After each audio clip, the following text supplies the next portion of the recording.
एक गांव में अंजलि नाम की एक लड़की रहती थी। वो अपने मम्मी पापा के साथ रहा करती थी।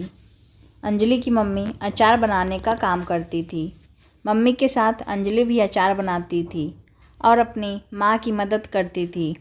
अंजलि की माँ तरह तरह के अचार बनाती थी। आम, गाजर और सभी प्रकार के मिक्स अचार बनाती थी।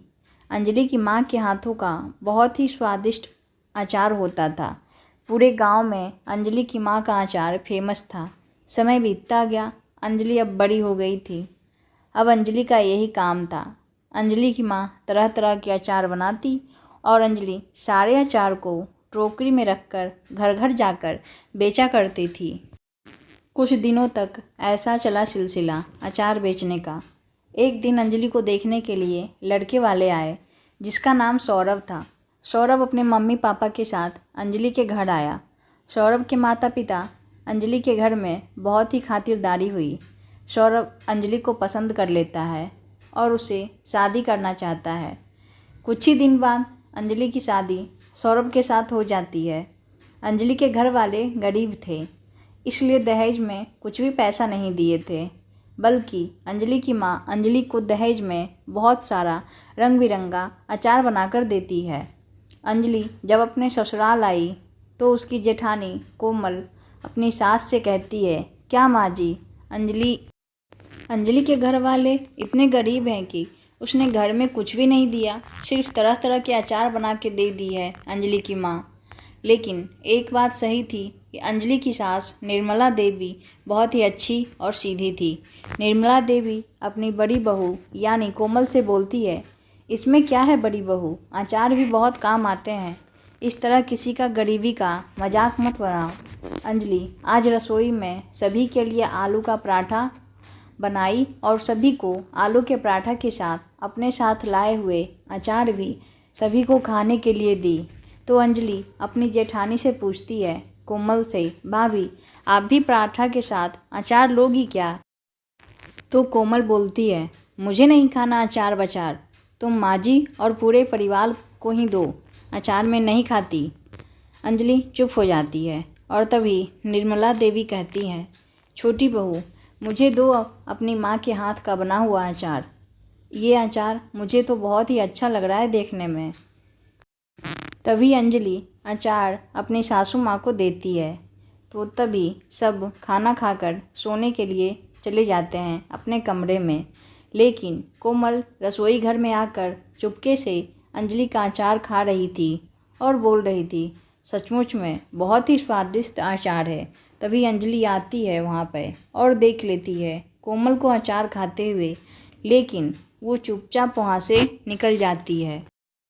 एक दिन अंजलि के पति के दोनों भाई का कंपनी में बहुत बड़ा नुकसान हो जाता है, जिसकी वजह से दोनों भाई को बैंक से लोन लेना पड़ता। दोनों भाई इतने लोन लेते हैं कि उन्हें कर्ज चुकाना मुश्किल हो जाता है। सौरभ के घर बैंक वाले कर्जा लेने आ जाते हैं और दोनों भाई से बोलते हैं, बैंक वाले अगर तुमने कर्ज नहीं चुकाया तो तुम सबके घर की सारी चीज़ें बैंक ले जाएगी और तुम्हारा घर भी चला जाएगा। तो दोनों भाई आपस में बात कर रहे थे, भैया बैंक वाले को जल्द ही कर्ज देना पड़ेगा, वरना घर की एक एक वस्तु बैंक वाले लेके चले जाएंगे। तो ये सारी बातें अंजलि सुन लेती है और कहती है, मैं आज आप सब की कुछ मदद कर सकती हूँ। तो अंजलि का पति बोलता है, तुम क्या कर सकती हो? तभी अंजलि बोलती, मैं भी माँ के साथ अचार बनाती थी, तो मुझे अच्छे से अचार बनाना आता है। क्यों नहीं मैं भी अचार बनाकर स्टॉल लगाकर बेचूं, और शहर में वैसे भी गांव जैसा अचार नहीं मिलता, तो बिक्री भी होगी। तो अंजलि की बातों को सहमति देते हुए निर्मला देवी भी कोमल से बोलती हैं, बड़ी बहू तुम भी अंजलि की मदद करना और दोनों मिलकर अचार बनाकर बेचना, तो कर्ज खत्म हो जाएगा। तो कोमल बोलती, माँ जी मैं अंजलि का स्टॉल नहीं लगाऊंगी, मैं अपनी स्टॉल अलग लगाकर बेचूंगी और दोनों मिलकर अपना अचार बनाकर अलग अलग स्टॉल लगाते हैं। लेकिन पहले दिन ही अंजलि के स्टॉल के पास भिन्न भिन्न प्रकार का अचार देखकर बहुत ही भीड़ लग जाती है और कुछ घंटे में ही अंजलि का अचार का डब्बा खाली हो जाता है। लेकिन कोमल का थोड़ा भी अचार की बिक्री नहीं हो पाता। कुछ दिन तक ऐसे ही सिलसिला चल रहा था। देखते ही देखते अंजलि का आधा कर्जा खत्म हो गया, जिससे अंजलि के घर वाले अंजलि का बहुत ही बड़ाई करते थे, जिसे देखकर कोमल अंजलि से जलने लगती है। एक दिन कोमल चोर बाज़ार जाती है और मसाले की दुकान पर जाती है और कहती है, भैया ऐसे मसाले देना जिससे अचार बहुत ही स्वादिष्ट बने।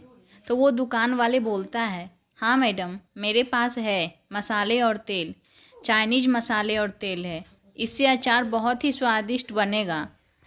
तो कोमल तेल और मसाले लेकर आती है और घर पे उसी तेल मसाले से अचार बनाती है। कोमल को ये बात पता नहीं थी कि ये चाइनीज़ तेल और मसाले यहाँ बैन हैं और इसे खाने से लोगों की तबीयत खराब होती है। कोमल उसी तेल और मसाले से अचार बनाकर बेचने लगती है। कोमल अचार लेकर अपना स्टॉल लगाती है। अगले दिन तो कोमल अपने स्टॉल के पास सभी को बुलाती है, बिना पैसे से ही सभी को अचार चखाती है। कोमल का अचार चखकर सभी लोग कोमल से ही अचार लेते हैं, क्योंकि आज अंजलि का अचार थोड़ा भी नहीं बिकता है। कोमल का अचार का स्वाद बहुत ही अच्छा था।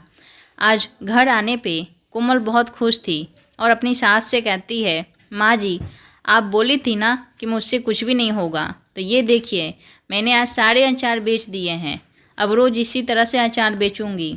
निर्मला खुश होती है और कहती है, वाह बड़ी बहू, ये तो बहुत अच्छी बात है, फिर क्या था।